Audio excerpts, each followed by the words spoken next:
শীঘ্রই বাংলাদেশ আসতে যাচ্ছে নেইমার জুনিয়র। আর্জেন্টিনার এমি মার্টিনেজের পর এবার ঢাকার মাটিতে পা রাখবেন ব্রাজিলিয়ান নেইমার। বিষয়টি নিশ্চিত করেছেন নেইমারের বাংলাদেশি বন্ধু রবিন আর নেইমারের প্রিয় বন্ধু রবিনের সৌজন্যে। ব্রাজিলকে বলা হয় ফুটবলের আতুর ঘর। সেখানে ফুটবল খেলাটাকে ধর্মের মতো বিবেচনা করেন অনেক ভক্ত। দেশটির পাড়া মহল্লার অলিতে গলিতে চোখে পড়ে মানুষের ফুটবল উন্মাদনা। আর এই দেশ থেকেই উঠে এসেছে ফুটবলের অনেক রথী মহারথী, যার একজন নেইমার জুনিয়র। গোটা বিশ্বের অন্যতম সেরা ফুটবলার তিনি। যদিও ইনজুরি আর নেইমার যেন একই সুতায় আবদ্ধ। নেইমার যদিও পালাতে চেয়েছেন বহুবার, তবে ইনজুরির খোঁজ নিজেই চলে আসে নেইমারের দুয়ারে। এই কারণে প্রায় মাঠের বাইরে থাকতে হয়। ইনজুরি বাদ না সাধলে আরো অনেক রেকর্ডের বরপুত্র হতেন ব্রাজিলিয়ান এই তারকা। তবে এখনো তার যা কৃতি তা অনেকের কাছে রীতিমতো ঈর্ষণীয়। চোটের কারণে বা মাঠের বাইরে থাকার কারণে ভক্তদের কাছে জনপ্রিয়তা কমেনি একটু। আর বিশ্বের নানা দেশের মতো বাংলাদেশে রয়েছে তার অগণিত ফ্যান। বিশেষ করে ব্রাজিলের অনেক ফ্যান আছে এই দেশে, আর তাদের কাছে মধ্যমণি এই নেইমার। নেইমারের বাংলাদেশি এসব ভক্তদের জন্য রয়েছে সুখবর।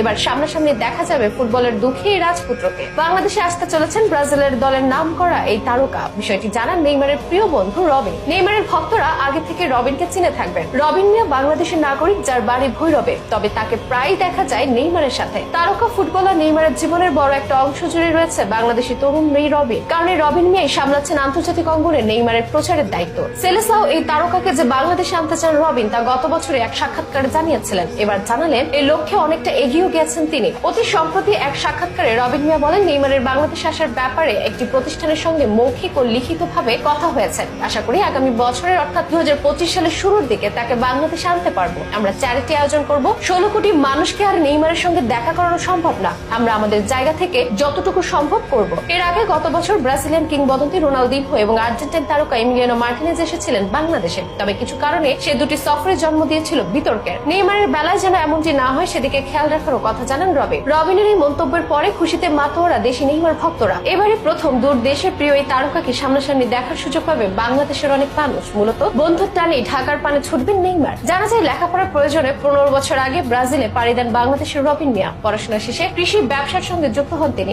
এ সময় জোয়ান সেলেসর নামের ব্রাজিলের এক ব্যক্তির সঙ্গে রবিনের পরিচয় হয়। জোয়ান সেলেসর ছিল নেইমারের একান্ত বন্ধু। মূলত তার মাধ্যমে নেইমারের সঙ্গে রবিনের পরিচয় ও বন্ধুত্ব হয়। বর্তমানে রবিন ও জোয়ান নেইমারের প্রচারণার কাজে যুক্ত আছেন। আর তাদের চাওয়াতে বাংলাদেশে আসতে যাচ্ছেন ব্রাজিলিয়ান ফুটবলের জনপ্রিয় তারকা নেইমার।